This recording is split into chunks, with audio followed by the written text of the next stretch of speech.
Sa panahon ngayon ay sobrang hirap na magkasakit, lalo na kapag wala kang pera. Para bang hinihintay mo na lamang ang pagpanaw ng mga mahal mo sa buhay.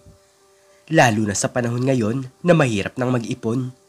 Sobrang mahal na ng bigas at ng iba pang mga bilihin. Ikaw, nawalan ka na ba ng mahal sa buhay nang dahil sa kahirapan? Kung ganun, ay tunghayan mo ang istoryang ito na tiyak ay kapupulutan mo ng aral. Nang dahil sa kahirapan ay maagang pumanaw ang asawa ni Aling Lolita. Paano naman kasi ay walang ospital ang tumatanggap sa kanila dahil wala naman silang pera. Kahit anong pagmamakaawa ay para lang silang isang hayop kung ipagtabuyan ng mga doktor. Kaya simula ngayon ay silang mag-ina na lamang ang magkasama sa kanilang buhay. Dito rin nagsimula ang pangarap ng kanyang anak na maging isang magaling na doktor balang araw. Nay, ipinapangako ko po sa inyo na mag-aaral po ako ng mabuti. Gusto ko po na maging isang bayaning doktor. Isang doktor na manggagamot sa mga taong walang pera. Umiiyak na sabi ng batang si Jonathan. Wala pa itong kamuwang-muwang, ngunit maaga niyang nasaksihan ang kasamaan ng mundo. Kapag wala kang pera, ay walang tutulong sa'yo. Kapag wala kang pera, ay walang kwenta ang tingin sa'yo ng ibang mga tao. Mabuti naman kung ganun anak, hayaan mo at pagsisikap ako para matulungan kita sa iyong pag-aaral. Malungkot na sagot ni Aling Lolita. Palaging kinakausap ni Jonathan ang kanyang ama kahit nasa langit na ito. Ang palagi niyang bukang bibig ay kahit na kailan ay hindi siya mawawalan ng pag-asa at palaging gagawa ng paraan upang matupad niya ang kanyang mataas na pangarap. Lumipas ang mga taon ay hindi naman siya binigo ng kanyang ina. Kahit mahirap lamang ang kanilang buhay, ay naipagpatuloy naman niya ang kanyang pag-aaral. Hindi man palaging masarap ang nakahaing pagkain sa mesa, ngunit ang mahalaga ay masaya silang mag-ina. Nay, kapag naging isang doktor na po ako, ay asahan niyo po na babawi ako sa inyo. Ipaparanas ko po sa inyo ang masaganang buhay na hindi niyo pa nararanasan. Nakangiting sabi ng binata. Sa pagtungtong ni Jonathan sa kolehiyo ay mas lalo nang bumigat ang mga gastusin. Napapailing na lamang si Aling Lolita dahil hindi nasasapat ang pera na kanyang kinikita para sa pag-aaral ng kanyang anak. Kung ano-ano nang ang trabaho ang pinapasok ng babae, ngunit talagang hindi na niya alam kung ano pa ang gagawin niya. Anak, hindi ko na alam kung ano pa ang gagawin ko. Alam kong pangarap mo talaga na maging isang doktor, pero wala na akong pera para makapagbayad sa eskwelahan. Malungkot na sabi ni Aling Lolita. Ngunit bigla namang ngumiti si Jonathan, sabay sinagot ang sinabi ng kanyang ina. Huwag po kayong mag-alala, Nay.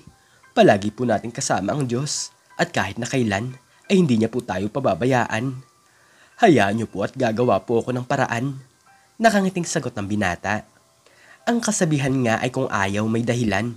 Ngunit kung gusto mo mangyari ang isang bagay, ay palaging merong paraan. Sa pagiging isang matalinong estudyante ni Jonathan ay palagi siyang sumasali sa patimpalak ng patalinuhan. Hindi naman siya nabibigo dahil siya palagi ang nakakakuha ng pinakaunang karangalan. Nakakatanggap siya ng mga papremyo na kung saan ay ipinambabayad niya para sa kanyang pag-aaral. Tuwing uwian naman ay daladala niya ang isang basket ng mga tinapay. Suot-suot pa niya ang kanyang uniforme habang siya ay naglalako ng pagkain. Maraming tao talaga ang naaantig sa kanyang ginagawa. Mahirap man ang buhay ngunit handang gawin ang lahat para sa kanyang mga pangarap. Isang araw nga ay pinatawag siya ng kanyang guro. Talagang kinakabahan si Jonathan dahil baka may hindi siya alam na nagawa niyang masama. Sir, gusto niya raw po ako makausap? Nanginginig na tanong ng binata. Tama ka. Gusto ko sanang sabihin sa'yo na may magbibigay daw sa'yo ng scholarship. Napansin kasi nila ang kakaibang talino mo. Basta't ipangako mo daw sa kanila na kapag nakatapos ka na sa pag-aaral, ay sa ospital ka nila magtatrabaho. Nakangiting sagot ng guro. Nanlaki na lamang ang mga mata ni Jonathan at nawala ang kaba sa kanyang puso. Agad niya itong tinanggap dahil ito na ang susi para makatapos siya sa kanyang pag-aaral. Hindi talaga siya makapaniwala na mangyayari ito sa kanyang buhay. Napatingin na lamang siya sa itaas at nagpasalamat sa Diyos sa kanyang biyayang natatanggap. Lumipas sa maghapon ay masayang umuwi si Jonathan sa kanilang munting bahay kubo. Agad niyang niyakap si Aling Lolita, sabay kinausap niya ito. Anak, bakit naman mukhang masayang-masaya ka? Nagtatakang tanong ng kanyang ina. Nay, matutupad ko na po ang aking pangarap. Hindi na po tayo mahihirapan dahil may nagbigay po sa akin ng scholarship. Hindi na rin po ako mahihirapang pumasok sa trabaho dahil ang sabi nila ay kukunin nila ako kapag nakatapos na po ako sa aking pag-aaral. Nakangiting paliwanag ni Jonathan. Napaluhod na lamang si Aling Lolita nang dahil sobrang saya. Mahirap man ang buhay ngunit binigyan siya ng Diyos ng isang mabuting anak. Maraming salamat naman anak. Alam kong masaya ang tatay mo sa langit at alam niya ang lahat ng iyong pagsisikap. Lumuluhang sabi ni Aling Lolita. Simula noon ay wala nang pangamba si Jonathan. Kahit nakatanggap na siya ng scholarship, ay ipinagpapatuloy niya pa rin ang paglalako ng pagkain sa kalsada upang matulungan niya naman ang kanyang ina. Wala siyang sinasayang na oras at panahon. Isang hapon, habang nagtitinda si Jonathan ng tinapay sa daan, ay napansin niya ang isang bata na kumakalamang sikmura. Agad niya itong nilapitan upang alukin ng kanyang paninda. Totoy, gusto mo ba ng tinapay? Tanong ng binata. Pasensya na po kuya, pero wala po akong pera. May sakit po kasi ang aking nanay, kaya wala po kaming pagkain ngayong araw. Malungkot na sagot ng bata. Nagulat na lamang ang batang lalaki nang bigyan siya ni Jonathan ng libreng pagkain. Higit sa lahat ay binigyan pa niya ito ng 50 pesos para makabili ito ng gamot ng kanyang nanay. Alam mo Totoy, huwag kang mawala ng pag-asa. Mahirap man ang buhay pero hindi ka dapat sumuko. Tandaan mo na kahit kailan ay hindi niya tayo iniiwan. Hindi niya tayo bibigyan ng pagsubok na hindi natin kayang solusyonan. Nakangiting sabi ni Jonathan. Maraming salamat po talaga kuya. Hindi ko po malilimutan ang mga sinabi niyong pangaral. Umiiyak na sagot ng bata. Agad itong tumakbo papalayo at nakita niya naman ito na pumunta sa tindahan ng gamot. Sa may hindi kalayuan ay muli itong lumingon sa kanya at itinaas ang isang kamay. Alam niya sa kanyang sarili na senyalis ito ng isang pagpapasalamat at masaya din naman siya dahil napansin niya na nakangiti na nga ang bata. Sa pag-uwi ni Jonathan sa kanilang bahay ay sinalubong siya ng kanyang nanay. Nay, pasensya na po kayo pero wala po akong kinita ngayong araw. Nakayukong sabi ni Jonathan. At bakit naman anak? Huwag kang mag-alala dahil wala namang problema. Masayang sagot ni Aling Lolita. Mas napahanga pa siya ng kanyang anak nang sabihin nito kung ano ang totoong dahilan. Hindi maipaliwanag ni Aling Lolita ang saya na kanyang nararamdaman dahil habang tumatanda ang kanyang anak ay lalo itong nagkakaroon ng isang mabuting asal. Kung buhay lang sana ang kanyang asawa ay alam niyang matutuwa rin ito sa lahat ng nangyayari sa kanila. Hindi man biniyaan ng kayamanang pera, ngunit nasa kanila naman ang puso na kahit sa langit ay iyong madadala. Hanggang sa lumipas pa ang mahabang panahon ay hindi makapagsalita ang mag-ina. Walang mga oras na hindi pumapatak ang mga luha sa kanilang mga mata. Paano naman kasi ay ito na ang oras ng graduation ni Jonathan? Sobrang dami nilang mga pinagdaanan, ngunit ito na ang kanilang pinakahihintay sa lahat. Anak, sobrang proud ako sa'yo. Oo nga at mahirap lang tayo pero nakatapos ka sa iyong pag-aaral. Hindi ko talaga maisip na kinaya nating dalawa na tuparin ang ating mga pangarap. Umiiyak na sabi ni Aling Lolita. Ako rin po, Nay. Sobra po ako nagpapasalamat sa inyo. Hindi po kayo sumuko sa mga oras ng problema. Kahit alam niyong walang-wala na tayo, ay patuloy pa rin po kayo sa pagkayod ng pera. Umiiyak na sagot ni Jonathan. Hanggang sa lumipas pa ang mga buwan, ay naging isang ganap na doktor ng binata. Naging mabilis agad ang pag-unlad ng kanyang buhay dahil maraming mga tao agad ang nagtiwala sa kanya. Higit sa lahat ay kasundo niya ang lahat ng mga pasyente. Maalam kasi siyang makisama sa mga ito at madalas siyang magpatawa upang ang lahat ay maging masaya. Dr. Jonathan, ito nga po pala ang tsokolate. Maraming salamat po sa pagpapagaling sa akin. Sige po at aalis na rin po ako. Nakangiting sabi ng isang batang babae. Dati niya itong pasyente ngunit bumalik lamang ito sa ospital upang siya ay pasalamatan. Naku naman iha, maraming salamat ha. Palagi kang kumain ng gulay para maging malakas ang katawan mo. Nakangiting sagot ni Dr. Jonathan. Naibibigay na rin ng binata ang lahat ng pangangailangan ni Aling Lolita. Tinupad niya ang kanyang pangako na ipaparanas niya rito ang isang masaganang buhay na noon ay hindi nila naranasan.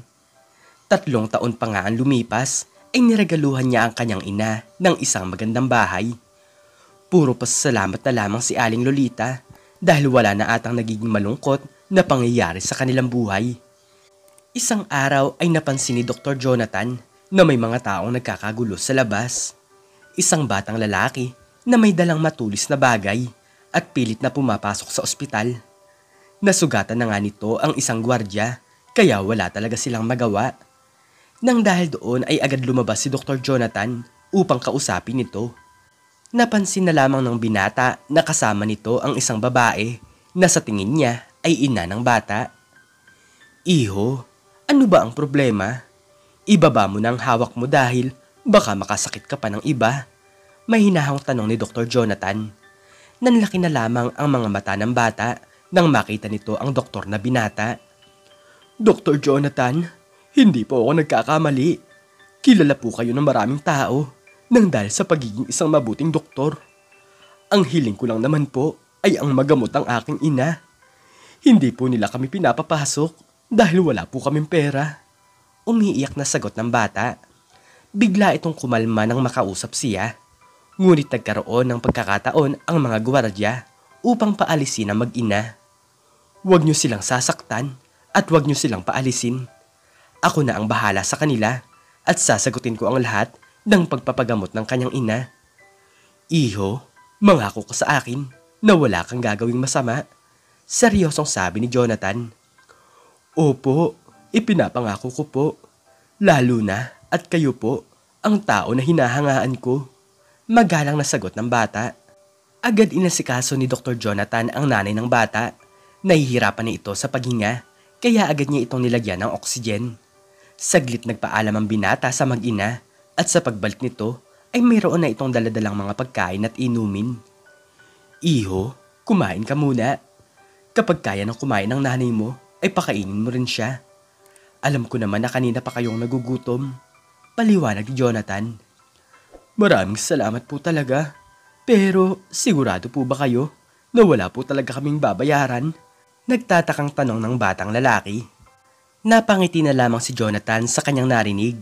Sabay ikwento nito sa bata kung ano ang kanyang buhay dati. Alam mo ba iho, pumanaw ang aking ama dahil wala kaming pera. Wala ding tumanggap sa amin sa ospital. Kaya noong bata pa lamang ako ay nangarap na ako na maging isang magaling na doktor balang araw at gagamutin ko kahit ang mga taong walang pambayad. Paliwanag ni Dr. Jonathan. Natulala na lamang ang bata nang dahil sa kanyang narinig. Ito pala ang totoong dahilan kung bakit sila nito tinulungan. Nalaman ng bata na mapait din pala ang sinapit dati ng doktor. Dati rin pala itong mahirap na natuto lamang magsikap upang matulungan ang mga taong mahihirap. Lumipas ang 2 linggo ay naging mabuti na ang kalagayan ng babae. Naging masaya na ang bata dahil ligtas na ang buhay ng kanyang ina. Sa loob ng maraming araw ay si Dr. Jonathan ang nagpapakain sa kanila kaya hindi niya malaman kung paano niya ito mapapasalamatan. Iho, natatawa lang ako. Pero ano nga pala ang pangalan mo? Tanong ng binata. Ako nga po pala si Henry at nakatira po kami sa Bukirin. Sagot ng bata. Kinabukasan ay pauwi na ang mag-ina sa kanilang bahay. Laking pasasalamat talaga nila sa doktor dahil kahit na piso ay wala silang binayaran. Ngunit bago pa umalis ang dalawa ay binigyan pa sila ni Dr. Jonathan ng kaunting pera. Para daw iyon sa pangkain nila sa pangaraw-araw upang hindi sila mahirapan na muling makabangon sa buhay. Matapos ang lahat ay sobrang gaan naman ng pakiramdam ng binata. Ito talaga ang matagal na niyang pangarap, ang makapanggamot ng taong mga walang pera. Nagpatuloy si Dr. Jonathan sa pagiging isang bayani. Hindi sila naging mayaman ni Aling Lolita dahil naging panata na niya sa kanyang sarili ang panggagamot sa mga taong may hirap. Siya na ang naging takbuhan ng mga tao na walang kakayanang makapagpagamot. Isa na nga siyang bayani kung ituring sa kanilang bayan at nakakaabot na ang balita kahit sa ibang mga lugar. Hanggang sa lumipas ang mahabang panahon ay namayapa na ang kanyang nanay. Kahit na si Dr. Jonathan ay nanghihina na ang katawan dahil nagkakaedad na siya. Patuloy pa rin siya sa kanyang ginagawa at wala siyang pakialam kung palaging nababawasan ang kanyang pera. Marami din naman kasing mga tao ang nagbibigay ng tulong at mga pagkain sa kanya. Sapat na itong kabayaran para kay Dr. Jonathan. Ayaw niya kasing mangyari sa ibang tao ang nangyari sa kanya noong bata pa lamang siya. Sobrang sakit kasi na mawalan ka ng mahal sa buhay nang dahil lamang sa kahirapan na iyong nararanasan. Dr. Jonathan, ipinapatawag daw po kayo sa isang mataas na paaralan. May kailangan daw po kayong malaman, sabi ng isang nurse. Ganun ba? Pakisabi na lang na pupunta ako mamaya. Tatapusin ko lang ang lahat ng aking ginagawa, sagot ng binata. Kahit nagkakaedad na ang lalaki ay hindi na rin pumasok sa kanyang isipan ang pagkakaroon ng asawa. Lumipas ang isang oras ay pumunta na ang doktor sa sinasabing paaralan. Medyo malayo ito kaya nagbiyahe pa siya ng halos 2 oras.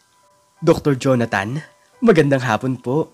Masaya po ko na nakapunta po kayo dito sa aming eskwelahan. Ngayon po ay graduation ng mga estudyante na magiging bagong mga doktor. Mamaya po ay may sorpresa po kami sa inyo. Masayang sabi ng isang guro.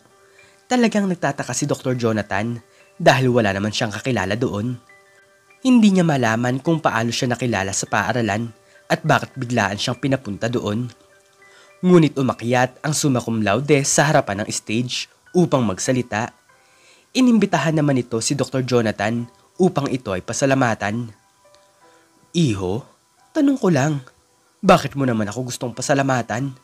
Hindi naman ako ang nagpaaral sa'yo. Nagtatakang tanong ng lalaki. Pakinggan niyo na lamang po ang aking sasabihin. Maaaring hindi niyo na po ako kilala, pero mamaya ay malalaman niyo po ang tunay na dahilan. Nakangiting sagot ng binata. Lubusang ipinagmamalaki ng summa cum laude ang doktor.